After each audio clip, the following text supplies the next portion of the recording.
going to turn. I'm being serious. He might hit Manchester and make a turn to the east. And if he doesn't, I don't know what we're going to do. Copy.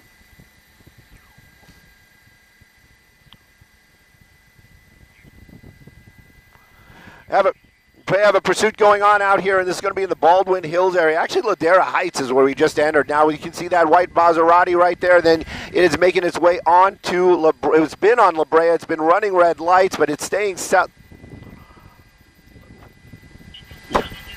Sorry about that.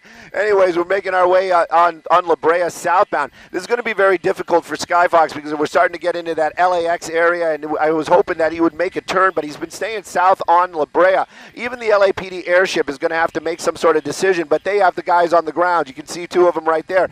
Domestic violence is about the best we're going to say right now for what that suspect is originally wanted for, but I can tell you that that vehicle has been running red lights, pretty much every red light, as we make our way up to another major right here. Now the vehicle speeds, well, let's just say reasonable. Haven't been extremely high. There you go through another red light right there, but it's been continuing southbound on this on La Brea, and it's just been originally wanted for. But I can tell you that that vehicle has been running red lights, pretty much every red light, as we make our way up to another major right here. Now the vehicle speeds, well, let's just say reasonable. Haven't been extremely high. There you go through another red light right there, but it's been continuing southbound on this on La Brea, and it's just been making its way into the LAX's airspace. Hopefully he'll make a turn here somewhere, otherwise Skyfox might have to break off for a little bit to reacquire this pursuit. But LAPD, they're definitely on the ground right there, two vehicles. This has been going on for a few minutes. It was off of Western for the longest amount of time, started over by the Coliseum and made its way over here to La Brea,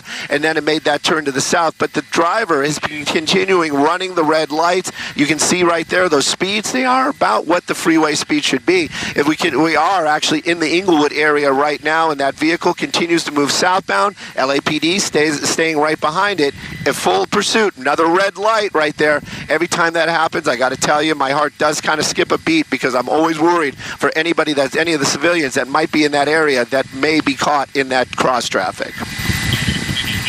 Hey, Stu, so do we know how many people are in this car? Well, right now we know that there definitely is just the driver in there, and you can see it's continuing southbound. And again, when they have these domestic dispute type of calls, those are usually the most dangerous for LAPD in general.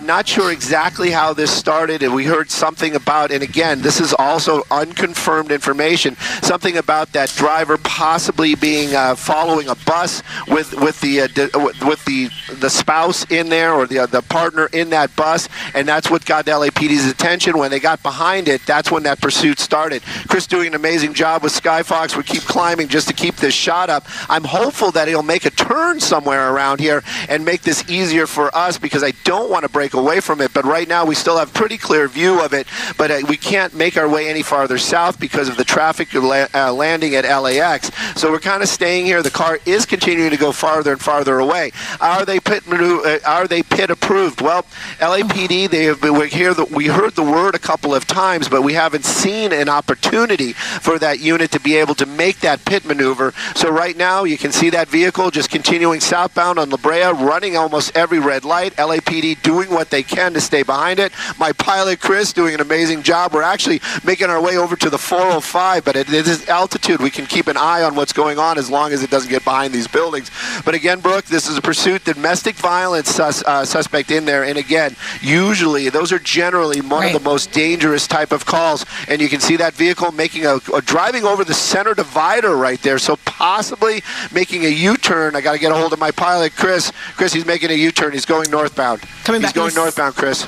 The direction they came from. You know, they did hear me. Stu, on one note, you know, obviously domestic dispute calls are known to be some of the most dangerous for officers, and also traffic calls of any kind known to be the most dangerous. And so this, in some ways, pairs the two, and so you can just kind of put in perspective the importance of getting this vehicle off the road.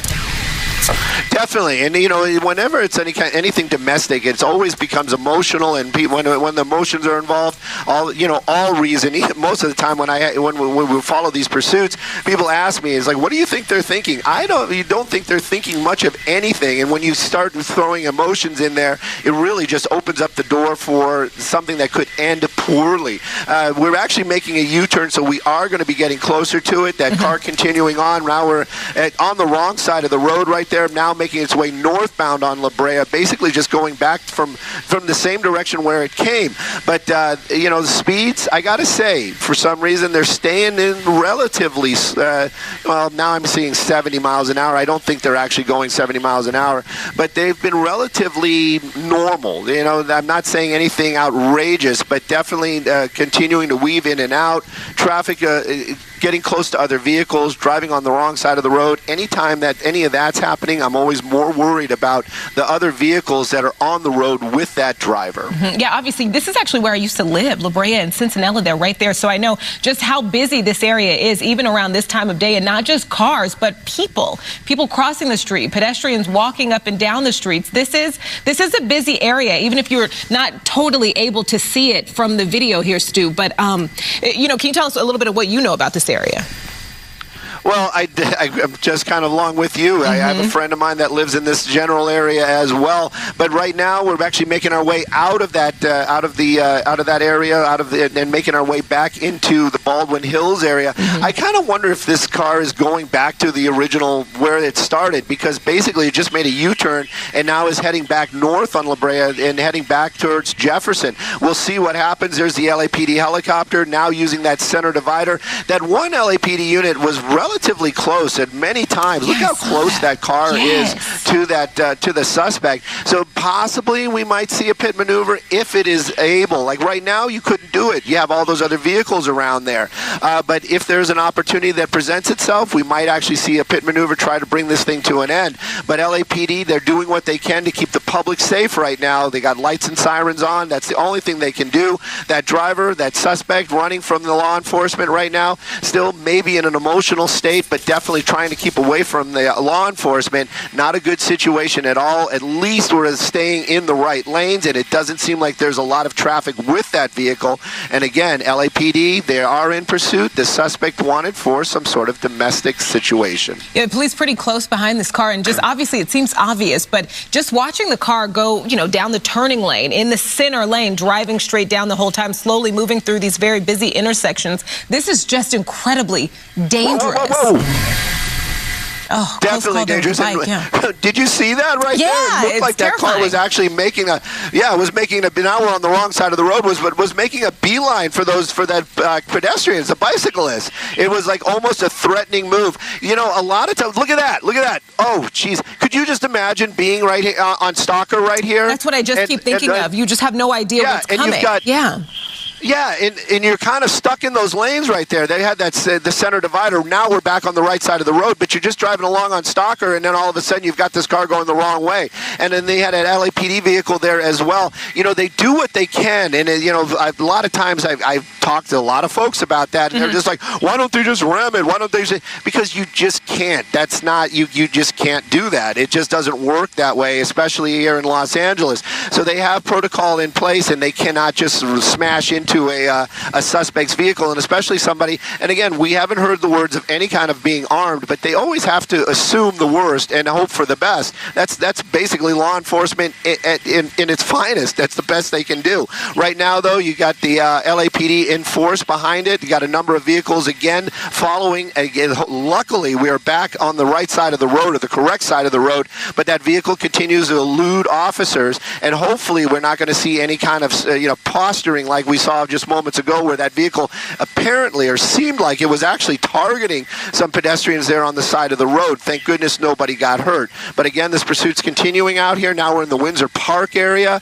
and again, speeds, well, they are above whatever the posted limit is, but that vehicle, as well as I do, that Maserati can do a lot better than that, and is keeping within reason, but still, as far as any other laws of street laws, not at all. Wrong side of the road, running red lights, anything you can imagine. It is terrifying if you're just an unsuspecting driver. It's lunch hour, during a holiday week, and people are just trying to get where they're going. And look at this. And, it almost gets more dangerous when things slow down. These cars there are following the rules, obviously stopped at a light. Look at that. It's one of those things you were just talking, Stu, about the fact that, people often ask, why can't you just stop them? But even when following protocol, these pursuits are often very, very dangerous and often sometimes deadly for unsuspecting drivers who just happen to be on the road. Brooke, that is the thing that I always worry about. Law enforcement, they I've said this before in the past as well. They are concerned about the safety of that suspect as well as anybody else around that vehicle. They are responsible for everything that's happening in that pursuit. But my fears have always been more, let's just say, grounded. I worry about any of the people that are around this car. Like you said, unsuspecting people, you're just going about your day, and then you've got this person barreling through red lights, running from law enforcement.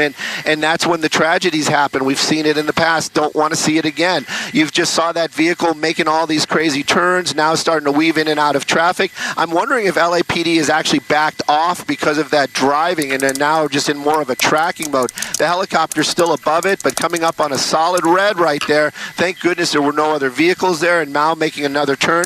Now we're back onto Jefferson, and this is where this thing started. This is where we picked this up earlier on. So basically making a big giant loop. Don't know what's going on. Hopefully this person is working through whatever emotions they might be having right now and might come up with a relatively calm answer and just pull over, get out of that vehicle, try and run. But, let's just hope that nobody gets hurt. Yeah, that's the hope there. And, on that note, we just had a close call, Stu. I want to show our viewers that one more time. We saw that close call with a bike that scared the two of us. Look at that. The car was going in just such a direction directly towards the person on the bike. You can imagine the fear. You have no idea what's going on. Hopefully, they're hearing the sirens, but things just happen so quickly. That guy there on the bike lucky got away, Yeah, and you saw, oh, look at this. I guess we're going home. Seems like it's pulling into a driveway there. Looks like we're pulling into a back of an apartment complex right here. This is definitely going to be off of West Street, and you got some folks out front. Where Skyfox is going to move around. We're going to try to get to the back there. But clearly there's something that these folks know what's going on. That vehicle stopping, the door open. Sorry, we are. We can see that suspect getting out of the vehicle and just basically kind of parked the vehicle and getting inside. Maybe not the most dramatic ending, but definitely the endings that we want to see. Like right now, that vehicle definitely stopped. Law enforcement, you can see the helicopter above. The officers arriving here on scene. This may turn into some sort of standoff, but clearly that driver parking the vehicle, going inside this apartment complex. We're going to listen in and see if we can get some information about what the officers are going to do. Oh, never mind. Oh, no. All right, we're going to... That's not the ending. So the shots have been fired. The suspect is definitely down. And apparently he came out to the front, and he did have a weapon and was posturing, and now that suspect is down. Brooke, I don't know if we can get in any tighter because there are family members down there as well, but definitely shots fired, and definitely that suspect. It's hard to watch. Obviously, I want to apologize. If this video is hard to watch for anyone at home, Stu, but, when the driver parked the car behind this apartment building there, I saw him get out of the driver's side, and he seemed to be holding his leg, and my first thought was, was there a weapon or is he hurt? There seemed to be something going on there.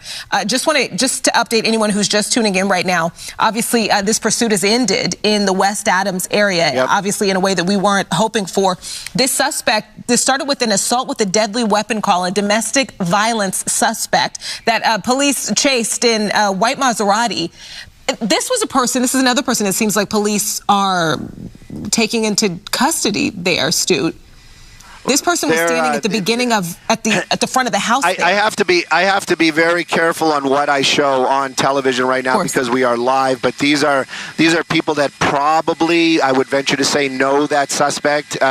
They are taking them into custody because I don't think any charges are going to be filed against him. But apparently that suspect did come out from behind the building and was posturing towards officers, and then the shots were fired. Those two two were made their way over to that suspect. Now law enforcement is going to go over there. It is for us, thank goodness, that suspect underneath the tree, so we can't actually see what's going on right now. But I do know for a fact that that suspect is down and bleeding. There's another person that was with that suspect on the ground. You can see that clearly, very, very emotional. Right. And again, this is one of those times when officers, they have to separate family members from the ones that are injured because of their actions. Very emotional scene. There were actually a group of people standing in the front of the apartment building when the car kind of pulled up and zoomed through that driveway going to the parking lot in the back. And I do remember seeing those red shorts. And so,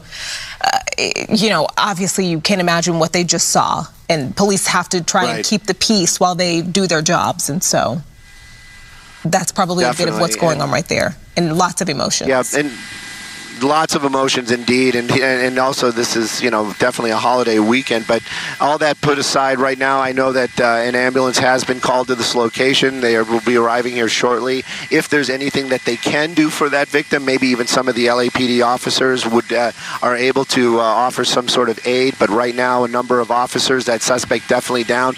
Again, I don't want to put anything on television that that I will regret showing later on. So right now you have that suspect down in the driveway here off of West Boulevard in the West Adams area, and what an unfortunate ending. It didn't have to end like this. And that suspect coming out apparently with a weapon, and shots were fired, and now that suspect is down. I can't say his condition, but I can tell you that law enforcement taking family members away right now from this area, and other officers still here, and of course we are waiting for the paramedics to show up. Of course, I know, Stu, you said multiple times, there was just a hope that this would end peacefully, that no one involved would get hurt. This is actually a fairly short situation, too. I believe this call came in around 12:45. This started in the Jefferson Park area. We saw going through Inglewood, down La Brea, ending here in West Adams, right outside of an apartment building. Right, and that the vehicle's still in the back there, and that driver, again, we've said it in the past, and you and I talked about it even during this chase. Is any kind of domestic violence calls are the most dangerous for law enforcement, and here again you see why people thinking with their emotions, and maybe not the most rational, but definitely very, very emotional, and just making the wrong calls this afternoon. It was some sort of pursuit. There's the vehicle in the back. He definitely parked it. I thought he went into the building. Apparently. So did I. He chose to come around. Yeah, he chose to come around the side there. And as soon as we came around to the front, I definitely saw those shots being fired, and that suspect went down. The investigation is going to be going on. They're going to figure out exactly what happened. There's probably plenty of body cam footage, so they'll be able to, know exactly what happened. But again, what a tragic ending to a short pursuit this afternoon. Incredibly, again, this is not what anyone hoped for, what anyone wanted to see. We were all hoping for this to end peacefully. It was a pretty slow pursuit for the majority of it, doing right at the end. The speed started to pick up, and then you saw that quick turn into an apartment building in this residential area. He parked, and it happened so quickly. He parked the car. The car, you could even see in the back, is just kind of like pulled up, not actually parked. Doors still open. The suspect runs out of the car. And again, it happened so quickly that I actually thought he went through the building. But then you could see from your point of view, he ran up the side of the building, and we all saw what happened there. Yep. At the end. Obviously, we'll get more updated information from police as soon as we can for you. But this is, it's a hard day, I'm sure, for many people just in this neighborhood in general. They're walking out of their doors trying to figure out what's happening. Again, this is a holiday week, and you got to wonder how this all started and whether everyone else is okay. Yeah, definitely. And we don't know the relationships between any of these folks and that suspect that's down. That the elderly woman that's very emotional right there. I can't imagine if that is a relative of hers, to have that happen like right in front of her, and then be there when it's coming to an end. Now we have more officers running towards the apartment building. I did see that there was somebody that did come out earlier on and then went back inside the apartment building. I'm not sure what that portion of it is, but more officers making their way inside that apartment building. And again, I'm not saying it in any kind of other way because it's just been a few moments, but I'm wondering where that ambulance is. I'm hoping, maybe there's a chance that they could do something for that suspect. Yeah, no, that's a good point, Stu. Again, just for anyone who's just tuning in, just want to let everyone know we're at the end of a pursuit here in the West Adams area. This started around 12:45 this afternoon. Again, not too long ago. Police say they got a call about an assault with a deadly weapon. It turned into, officers chasing a domestic violence suspect in a white Maserati through Inglewood, ending here in West Adams, right outside of this apartment building. And it ended obviously with shots fired. And you can see police are detaining, it seems, just trying to get out of the way a group of very emotional people. And yeah, right now we're waiting on an ambulance. Definitely, we're waiting on that ambulance to arrive out here. And it's just, you got the Amazon guy down there. It's just a normal day, and then this this incident happens. It just unfolds around you. I really just feel for the family members right there. That clearly the one woman now on the ground probably can't stand up right now. And again, people might be watching, and even I'm a little bit like, do we really have to cuff them? But they do. They really do, because you need to kind of keep them contained. Otherwise, that woman might do something to try to get back over there that will escalate into another situation. So, law enforcement, they have their protocols. They have the way that they do the things they do because they have learned in the past what could happen. And right now, you've just had a lot of officers still running around. And again, I'm wondering that the ambulance probably still en route, but I'm not sure. It's like I don't want to get too close to that suspect to really see what's going on, because I don't want to put anything that unfortunate on the screen right now. But I venture to say they may still be talking to that suspect. There is the ambulance right now. They might actually be having to move some of those police cars to let the paramedics in. That might be some of it as well. But you can see the LA City Fire Department now starting to arrive, and that might be why the officers are running. They're running to get back to their vehicles to let the paramedics make their way into this area. You can just imagining the emotions of the people on the ground there. That was hard for the two of us to watch. Obviously, no real connection to this. No, we don't know the suspect's name at this time. We don't know the suspect, and it was hard to watch. So I imagine there is a large group of people, as you even just noticed, an Amazon driver. People, you don't know the relation to the people down there. Maybe they're neighbors. Maybe they know this person. Maybe they don't. It was just still a very emotional and tough to watch ending of this pursuit here in West Adams. Definitely. And again, you can see law enforcement moving out of the way. Paramedics are going to make their way up over to that suspect and see if there's anything that they can do, render any kind of aid. I'm still very hopeful. There is a possibility. Officers are still very, very close by, and usually that means, because I've seen a lot of this in the past, that person has not passed away, so that they're staying with that suspect. In the past, I've seen it, where they clearly know that the suspect has passed. They will just kind of walk away just kind of keep it more pristine for the investigation. The officers are still there. So I'm hopeful that there is something that paramedics can do. Again, this first engine arriving here, these are going to be paramedics, but we're still waiting on that ambulance. That's going to be the person or the vehicle that's going to transport that suspect, hopefully, to a hospital. But right now, like you said, Brooke, it is so difficult to watch something like that, and especially when you have emotions running high. We don't, like you said, we don't know the relationship at all, but to see those type of emotions, and we all know people, and you just think to yourself, that could be somebody, you fill in the blank with somebody that you personally know, and you just identify with what's going on. Paramedics making their way over there now. The first paramedics are starting to work on that suspect, so we'll keep an eye on it and see where it goes from here. All right, Stu, obviously, thanks for this. This was, again, tough, emotional, tough to watch, and really scary throughout the entirety of this pretty short pursuit. It did get very dangerous in ways. The driver going down the wrong side of the road, in the center lane, in the turning lane, running red lights, almost, running up on a sidewalk where a man with a bike was. Just for those of you who are just tuning in, this started, police say, with a call, assault with a deadly weapon. They say this was a domestic violence suspect. This started in the Jefferson Park area. We saw this go through Inglewood, ending here in West Adams, where the suspect pulled a white Maserati through the back of this apartment building, running up on the side, where this ended with shots fired. Again, we will have full details on the Fox 11 News at 5. Stu, yeah, just not at all how we wanted to see this end. Definitely not how we wanted to see it end at all, and I was so hopeful that it was just going to be a peaceful ending and just going to go inside the apartment. But that's the thing. Things change so quickly.